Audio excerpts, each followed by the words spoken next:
महोबा की धरती वीरता, त्याग और प्रतिशोध की कहानियों से भरी पड़ी है, पर उनमें सबसे मार्मिक, सबसे गरजती हुई गाथा है उस युवक की जिसने अपने पिता की खोपड़ी देख यह प्रतिज्ञा ली, जब तक दुश्मन का सिर काटकर अपनी मां के चरणों में नहीं रख दूं, तब तक अपना मुख नहीं देखूंगा। वो था चंदेल वंश का तेजस्वी पुत्र वीर उदल। महोबा के राजदरबार में एक दिन राजकवि माहिल ने व्यंग्य करते हुए कहा, जो अपने पिता के हत्यारे को न मारे वह गिद्धों का ग्रास बनने योग्य है।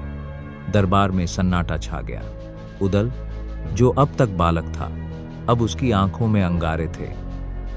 वो सीधे अपनी मां देवलदे के पास गया।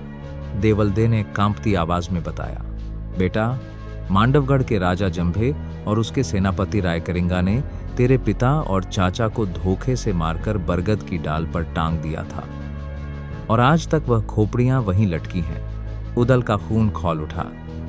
उसने प्रतिज्ञा ली, मैं जब तक उन दोनों की गर्दन काटकर मां के चरणों में नहीं रख देता, तब तक न विश्राम करूंगा, न हंसूंगा, न जल ग्रहण करूंगा। उदल की धर्म माता मल्हना, जो धर्म और नीति की प्रतीक थीं, बोली, युद्ध करो पुत्र, पर धर्म से।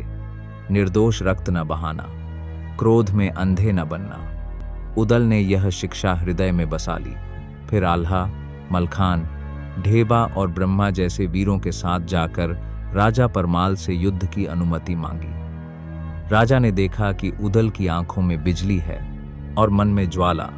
उन्होंने सेना तैयार की और कहा, महोबा का मान तुम्हारे हाथों में है, जाओ और इतिहास रचो। उदल और उसके 3 साथी साधु वेश में बबूरी वन से होते हुए मांडवगढ़ पहुंचे। वहां के लोकगीतों और भजनों से उन्होंने गांव वालों का दिल जीत लिया।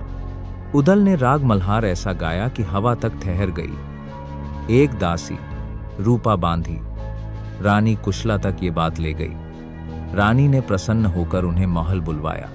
महल के द्वार से पहले बरगद का वही पेड़ था जिसकी डाल पर आज भी उदल के पिता और चाचा की खोपड़ियां लटकी थीं। उदल के मन में तूफान था, पर चेहरा शांत।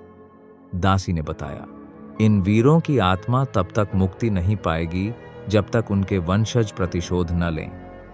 उदल की आंखें छलक पड़ी, पर अभी समय नहीं था। अभी युद्ध शेष था। महल में भजन और धर्म कथा सुनाने के बाद चारों साधुओं ने रानी से किले की परिक्रमा की अनुमति मांगी। रानी ने हंसते हुए कहा, संतों के चरणों से ही किले शुद्ध होते हैं, घूम आइए। यह एक रणनीति थी। उन्होंने हर किले के कोने, प्रहरी संख्या, शस्त्रागार और जलस्रोत का अनुमान लगा लिया। अब महोबा की असली सेना के लिए संदेश भेजा गया। उसी रात चंद्रमा की छांव में महोबा की सेना मांडवगढ़ के द्वार पर पहुंची। जंभे और रायकरिंगा ने पूरी सेना उतार दी। घमासान युद्ध शुरू हुआ। तलवारें टकराईं, घोड़ों की टापें गूंज उठीं, नरमेद हुआ। उदल ने अपने पिता की हत्या के दोषी रायकरिंगा को चुनौती दी। एक लंबा द्वंद्व हुआ। अंततः उदल की तलवार गरजी और रायकरिंगा का सिर धरती पर गिरा। जंभे ने पीछे से वार करने की कोशिश की, पर आल्हा और मलखान ने उसे रोका। ब्रह्मा की गदा से जंभे का सिर भी कटकर गिर पड़ा। उदल ने दोनों शत्रुओं के कटे हुए सिर वस्त्र में लपेटकर अपनी माता देवलदे के चरणों में रख दिए। देवलदे के आंसुओं में अब गर्व था। फिर वे सब शापित बरगद के पास पहुंचे। वहां विधिपूर्वक अंतिम संस्कार किया गया। अब वह बरगद शापित नहीं रहा, अब वह वीर स्मृति वृक्ष बन गया।